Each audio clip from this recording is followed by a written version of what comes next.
ಶ್ರೀ ಅಶೋಕ್ ಬಿಸ್ಗುಪ್ಪಿ ಇವರು ಒಂದು ದೂರು ನೀಡಿದ್ದಾರೆ. ಅದರ ಪ್ರಕಾರ ಇವರು ಅಪೆಕ್ಸ್ ಬಿಸ್ಕಾಪ್ ಅಂತ ಒಂದು ಕಂಪನಿ ಇತ್ತು, ಅದರಲ್ಲಿ ಇವರು ಇನ್ವೆಸ್ಟ್ಮೆಂಟ್ ಮಾಡಿದ್ದಾರೆ. ಆ ಇನ್ವೆಸ್ಟ್ಮೆಂಟ್ ಕಂಪನಿದವರು ನಾವು ನಿಮ್ಮ ದುಡ್ಡು ರಿಯಲ್ ಎಸ್ಟೇಟ್ನಲ್ಲಿ ಹಾಕ್ತೀವಿ, ಶೇರ್ ಬಾಜಾರ್ನಲ್ಲಿ ಹಾಕ್ತೀವಿ ಮತ್ತು ನಿಮಗೆ 4% ಇಂಟ್ರೆಸ್ಟ್ ಕೊಡ್ತೀವಿ ಅಂತ ಆಮಿಷ ನೀಡಿ ಇವರ ಜೊತೆಗೆ ಒಂದು ಅಗ್ರಿಮೆಂಟ್, ಹ್ಯಾಂಡ್ ಲೋನ್ ಅಗ್ರಿಮೆಂಟ್ ಮಾಡಿದ್ದಾರೆ. ಅವರಿಗೆ ಬ್ಲ್ಯಾಂಕ್ ಚೆಕ್ ಕೊಟ್ಟಿದ್ದಾರೆ. ಈಗ ಅವರು ಕಂಪನಿ ಬಂದ್ ಮಾಡಿಕೊಂಡು ಓಡೋಗಿದ್ದಾರೆ ಅಂತ ಇವರು ಬಂದಿದ್ದಾರೆ. ಈ ದೂರು ಕಂಪನಿ ಮೇಲೆ ಮತ್ತು ಅದರದ್ದು 7 ಪದಾಧಿಕಾರಿಗಳ ಮೇಲೆ ಈ ದೂರು FIR ದಾಖಲು ಮಾಡಲಾಗಿದೆ. ಈ FIR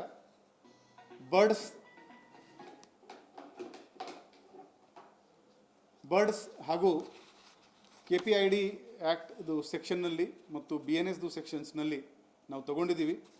ಈ ಕಂಪ್ಲೇಂಟ್ನಲ್ಲಿ ಕಾಶಿನಾಥ್ ವಾಘಮಾರೆ ಇವನು ಮೇನ್ ಆರೋಪಿ ಇದ್ದಾನೆ. ಇವನ ಹೆಂಡತಿ, ಇವನ ರಿಲೇಟಿವ್ಸ್ ಮತ್ತು ಒಬ್ಬ ಗಣೇಶ್ ಭಂಡಾರೆ ಮತ್ತು ಅವನ ಹೆಂಡತಿ, ಈ ಥರ 7 ಆರೋಪಿ ಇವರು ಹೆಸರು ಕೊಟ್ಟಿದ್ದಾರೆ.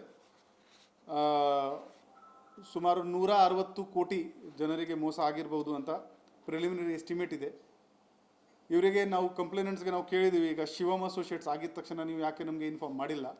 ಆವಾಗ ಇವರು ಹೇಳ್ತಾರೆ, ನಾವು ಆವಾಗ ಅವರಿಗೆ ಅವ್ರ ಹತ್ರ ಹೋಗಿದ್ದೀವಿ, ಕೆಲವರಿಗೆ ಅವರು ದುಡ್ಡು ವಾಪಸ್ ಕೊಡ್ತಾ ಇದ್ರು, ಅದಕ್ಕೋಸ್ಕರ ನಾವು ದುಡ್ಡು ನೀಡಿಲ್ಲ, ಕೆಲವರಿಗೆ ದುಡ್ಡು ಕೊಟ್ಟು ಬಾಕಿಯವರಿಗೆ ಕೊಟ್ಟಿಲ್ಲ, ಈಗ ಓಡೋಗಿದ್ದಾರೆ ಅಂತ ಹೇಳಿದ್ದಾರೆ. ಈ ಕೇಸ್ 50 ಕೋಟಿಗಿಂತ ಜಾಸ್ತಿ ಇರೋದ್ರಿಂದ CIDಗೆ ವರ್ಗಾವಣೆಗೆ ನಾವು ಪತ್ರ ವ್ಯವಹಾರ ಮಾಡಿದ್ದೀವಿ. ಅಲ್ಲಿವರೆಗೆ ನಮ್ಮ ತನಿಖೆ ನಡೀತಾ ಇದೆ.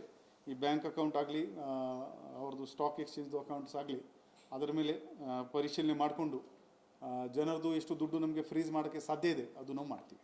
ಈಗ ಅವರು ಮುಂಬೈ ಟು ದುಬೈಗೆ ಹೋಗಿದ್ದಾರೆ ಸರ್. ಈ ಮುಂಬೈದಿಂದ ದುಬೈಗೆ ಹೋಗಿದ್ದಾರೆ. ಅವ್ರ ಫ್ಲೈಟ್ ಟಿಕೆಟ್ ಎಲ್ಲ ಸಿಕ್ಕಿ ಬಂತು. ನಾವು ಹೋಗಿದ್ದು ಫ್ಲೈಟ್ ಟಿಕೆಟ್ ಬಂತು. ಅಲ್ಲೇನ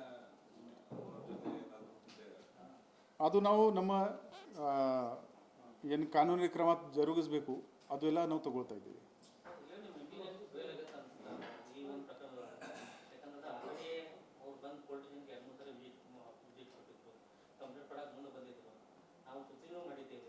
ಬಟ್ ನಿಮ್ಮಲ್ಲಿ ಒಂದು ಇದಿದೆ, ಎಲ್ಲ ಚಾನಲ್ಗಳು ಟಿವಿ ನೋಡ್ತಿರ್ತೀರಿ. ಬಟ್ ನಿಮ್ಮ ಸುದ್ದಿ ಬಂದೈತೆ ಅಂತ ಮೊದಲು ಹೇಳ್ತಾ ಇದ್ರು, ಅದ್ರ ಮೇಲೆ ಆಕ್ಷನ್ ಮಾಡ್ತಾ ಇದ್ರಿ. ಇತ್ತಿತ್ತಲಾಗ ಅದು ಆಗ್ತಾನೆ ಇಲ್ಲ. ಯಾಕೆಂದ್ರೆ ನಿಮ್ಮ ನ್ಯೂಸ್ ಅವ್ರು ಏನು ಮಾಡ್ತಾರೆ ಅಂತ ಆಗ್ತಾ ಇಲ್ಲ. ಯಾಕಂದ್ರೆ ಶಿವಮ್ ಅಸೋಸಿಯೇಟ್ ಮಾಡಿದರೆ ಭಾಳ ಅಪ್ರಿಷಿಯೇಟ್ ಮಾಡಿದ್ವಿ ನಾವು. ಅದೇ ಥರ ನಾಲ್ಕೇ ಕಂಪ್ನಿಗಳಿದಾವೆ, ಅದ್ರ ಮೇಲೆ ಯಾಕೆ ಮಾಡ್ತಾ ಇಲ್ಲ? ಅದ್ರ ಮೇಲೆ ಅದಕ್ಕೆ ತಗೊಂಡಂತ ಇಚ್ಛಾಶಕ್ತಿ ಉಳಿದ್ರ ಮೇಲೆ ಹಾಕಿಲ್ಲ ಅಂತ ಹೇಳಿ ಎಲ್ಲರ ಮೇಲೆ ಮಾಡ್ತೀವಿ. ಇದರಲ್ಲಿ ಸುವೋಮೋಟೋ ನನಗೆ ಕ್ರಮ ತಗೊಳ್ಳೋಕೆ ಆಗಲ್ಲ. ಸುವೋಮೋಟೋ ಪೊಲೀಸ್ FIR ಮಾಡಿದ ತಕ್ಷಣ ಹೈಕೋರ್ಟ್ನಲ್ಲಿ ಅದು ಸ್ಕ್ವಾಶ್ ಆಗುತ್ತೆ. ನಾವು ನಮ್ಮ ವರದಿ ಸ್ಕ್ಯಾಮ್ ಸೆಲ್ಗೆ ಕೊಡ್ತೀವಿ. ಅದು ಅಲ್ಲಿಂದ ವಿಚಾರಣೆ ಮಾಡಿದ ಮೇಲೆ ಅಲ್ಲೇನು ಕಂಟೆಂಟ್ ಸಿಕ್ಕಿದ ಮೇಲೆ ನಮಗೆ FIR ಮಾಡೋಕ್ಕಾಗುತ್ತೆ. ಜನರು ನಮ್ಗೆ ಹತ್ರ ಬಂದರೆ ನಾವು ತಕ್ಷಣ ತಗೊಳ್ಳೋಕೆ ರೆಡಿ ಇದ್ದೀವಿ. ಮಾರುತಿನಲ್ಲಿ ಅದೇ ಆಗಿದೆ. ಈಗ 2 ಆರೋಪಿ ಕೂಡ ಅರೆಸ್ಟ್ ಆಗಿದ್ದಾರೆ. ಅದರಲ್ಲಿ ಜನ ಮುಂದೆ ಬರಬೇಕು. ಸುವೋಮೋಟೋ ಮಾಡೋಕ್ಕೆ ಆಗಲ್ಲ, ಅದು ಪ್ರಾಬ್ಲಮ್ ಇದೆ. ಮಾಡಿದರೆ ಅವರಿಗೆ ಕ್ರಿಮಿನಲ್ಗೆ ಅನುಕೂಲ ಆಗುತ್ತೆ. FIR ಕ್ವಾಶ್ ಆಗೋಯ್ತು ಅಂದರೆ ಮುಂದೆ ಮ್ಯಾಟರ್ ನಿಂತು ಹೋಗುತ್ತೆ. ನೀವು ಕೂಡ ಸಾಕಷ್ಟು ಜನ ಮನವಿ ಮಾಡಿಕೊಂಡ್ರು, ಬಹಳ ಜನ ಇನ್ನೂ ಹೂಡಿಕೆ ಮಾಡೋದ್ರಲ್ಲಿ ಇದೆ. ನಾವು ಬರ್ಡ್ಸ್ ಆ್ಯಕ್ಟ್ದು ಪ್ರೊವಿಷನ್ಸ್ ಬಗ್ಗೆ, ಫ್ರಾಡ್ ಹೇಗೆ ಆಗುತ್ತೆ ಅದರ ಬಗ್ಗೆ ಒಂದು ಪ್ಯಾಂಪ್ಲೆಟ್ ಮಾಡಿದ್ದೀವಿ. ಈಗ ಎಲ್ಲಿ ರಿಟೈರ್ಮೆಂಟ್ ಆಗ್ತಾ ಇದೆ ಅಲ್ಲಿ ಆ ಕಚೇರಿಗೆ ಆ ಪ್ಯಾಂಪ್ಲೆಟ್ ನಾವು ಕಳಿಸ್ತಾ ಇದ್ದೀವಿ. ಕಡ್ಡಾಯವಾಗಿ ನಿಮ್ಮ ಸಿಬ್ಬಂದಿಗೆ ಕೊಡಿ. ನಾವೇನು ನೋಡ್ತಾ ಇದ್ದೀವಿ, ಜನರಲ್ಲಿ ನಮ್ಮಲ್ಲಿ ಈ MLRIC ಇದೆ, ಅಲ್ಲಿ ರಿಟೈರ್ ಆಗ್ತಾರೆ. ಆ ರಿಟೈರ್ಮೆಂಟ್ ಏನು ದುಡ್ಡು ಬರುತ್ತೆ ಅವರು ಯೋಚನೆ ಮಾಡ್ತಾರೆ, ಇವನ್ನು ಇನ್ವೆಸ್ಟ್ಮೆಂಟ್ ಸ್ಕೀಮ್ನಲ್ಲಿ ಹಾಕಿದರೆ ನಮಗೆ ಸ್ವಲ್ಪ ಪೋಸ್ಟ್ ರಿಟೈರ್ಮೆಂಟ್ ಲೈಫ್ ಈಸಿಯಾಗಿ ಆಗುತ್ತೆ ಅಂತ. ಅಲ್ಲಿ ಅವರಿಗೆ ಧೋಖಾ ಆಗ್ತಾಯಿದೆ. ಅವರು 4 ಮಂದಿಗೆ ಕೇಳ್ತಾರೆ, ನೀವು ಎಲ್ಲಿ ಹಾಕಿದ್ದೀರಪ್ಪ? ಅವರು ಹೇಳ್ತಾರೆ, ನಾವು ಇಲ್ಲಿ ಹಾಕಿದ್ದೀವಿ. ಆ ವರ್ಡ್ ಆಫ್ ಮೌತ್ ಪಬ್ಲಿಸಿಟಿ ಏನಿದೆ ಅದರಿಂದ ಆಗ್ತಾಯಿದೆ. ಸ್ವಲ್ಪ ಇವರಿಗೆ 4% ಪರ್ ತಿಂಗಳು ಆ ಅಟ್ರಾಕ್ಷನ್ ಆಸೆ ಏನಿದೆ ಅದರಿಂದ ಕೂಡ ಸ್ವಲ್ಪ ಹಿಂಸೆ ಆಗ್ತಾಯಿದೆ. ಸೊ ನಾವು ಎಲ್ಲ ಗವರ್ಮೆಂಟ್ ಇಲಾಖೆ, ಆರ್ಮಿ ಅವರಿಗೆ ಪತ್ರ ಬರೆದುಕೊಂಡು ಆ ಪ್ಯಾಂಪ್ಲೆಟ್ ಕೊಡ್ತಾ ಇದ್ದೀವಿ. What is the common modus? ನಮ್ಮ ಸ್ಕ್ಯಾಮ್ ಸೆಲ್ ಇದೆ, ಅಲ್ಲಿ ಬಂದವರು ವಿಚಾರಣೆ ಮಾಡ್ಬೋದು.